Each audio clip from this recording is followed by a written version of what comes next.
It's just something that really want to take advantage of the botanical gardens that we have here on the property. It's enough to look at them and enjoy it, but learning more about it is something that I'm really passionate about. And so I love getting people connected with the desert. So we are standing in front of the icon of the Sonoran Desert, the saguaro cactus. And I kind of unfairly start this walk with a pop quiz. How old do you think these saguaros are? Less than 100 years. Yeah, that is correct.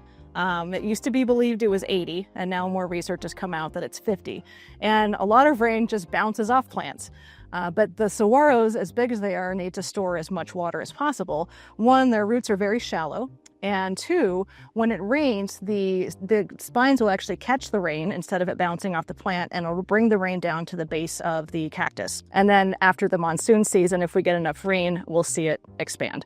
And by showing them the plants and things like that we have on property that our amazing gardening team takes care of, I feel like you can make that connection. You know, they're so iconic that you see them in cartoons and movies that take place in deserts other than the Sonoran Desert, but you're only going to find them here in the Sonoran Desert. The Sonoran Desert is the wettest desert in the world, and so that probably has a lot to do with it. They can grow pretty fast. Are you 5 foot? I'm 5'5". This looks like 10 feet. Yeah, exactly. A lot of people think of the desert as being, you know, a wasteland and inhospitable, but it's just so green and so lush. So we go around the property and we look at both native and non-native plants, and we, you know, kind of nibble on some of the ones that are edible, and you know, there's some ones that we smell that smell really amazing, and you just kind of engage all of the senses that you can do to really appreciate the plant and animal life that we have here on the property. Coming up, you'll engage all your senses as we touch, smell, and taste the native plants. Stay tuned. This is a special weed that I really like. You wouldn't think anything of this because it's just kind of growing here. But this is called odora. This is a native plant to the Sonoran Desert. And if you take a leaf and you crush it, it has a very distinctive odor. Anyone like to take? It's kind of reminds me of parsley. This is the javelina's favorite food.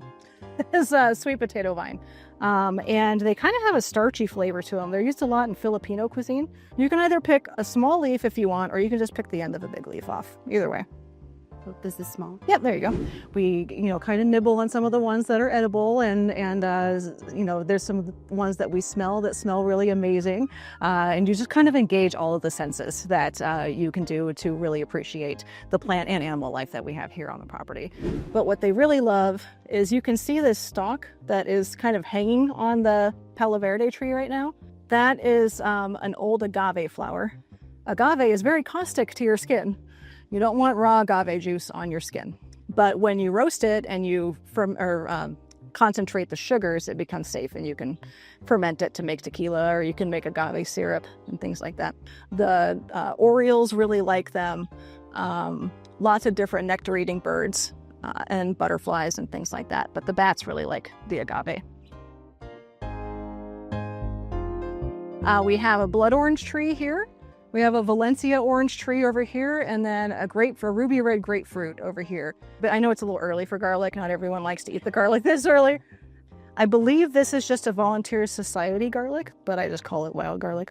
Has really pretty purple or white flowers when it does flower.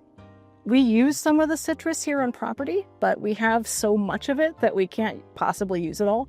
So the landscapers will put them in baskets around the courtyard and the lobby, and guests can have them for breakfast or take them home. The most colors that we see are oranges and yellows are the most common ones, but there's some really great ones like the fairy duster, which is a really beautiful pink or red. So many different things that are out there, including the different shades of green with all the different plants too, from the Palo Verde with its lime green trunk to the darker forest green leaves of the mesquite.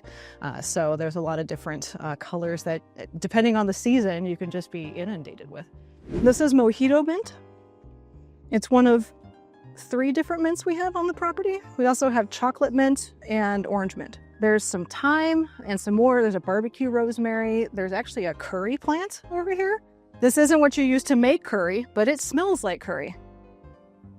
Okay, I could spend all day here. and the herbs. But yeah, so the bartenders will use these when they make drinks. The chefs will come out here and pick out some of the fresh herbs. They grow like crazy. You can see even some of them are flowering. So we have an abundant variety throughout the year. Coming up, we visit the herb garden that supplies fresh, natural, local ingredients for the resort's chefs and bartenders. Join us. I've read that the dried sap of the mesquite, when it's hard and kind of in like an old ball form, you can just suck on that and it's really good for heartburn treatment. And I've heard that it tastes good if you get it from the right tree, but otherwise it's a little on the bitter side, but who said medicine tasted good? So I know you came on this walk for me to tell you what things are. Does anyone have a guess or know what this tree is? The Palo Verde tree.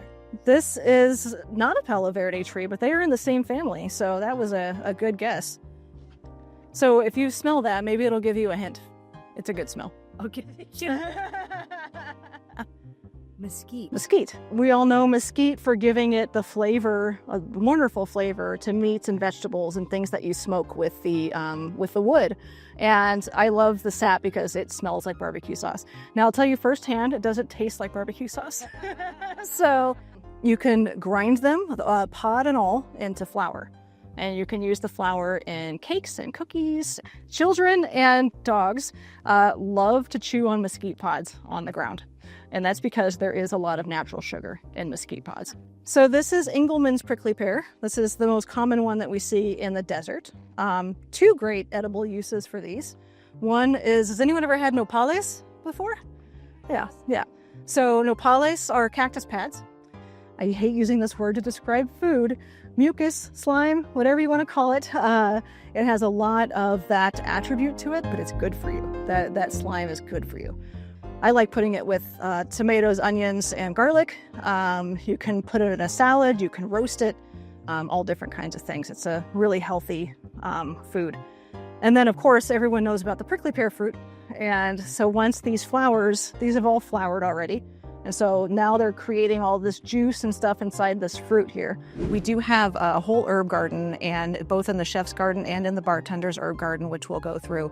And we have things like mint and sage and basil and all kinds of different things that both the bartenders and the chefs use.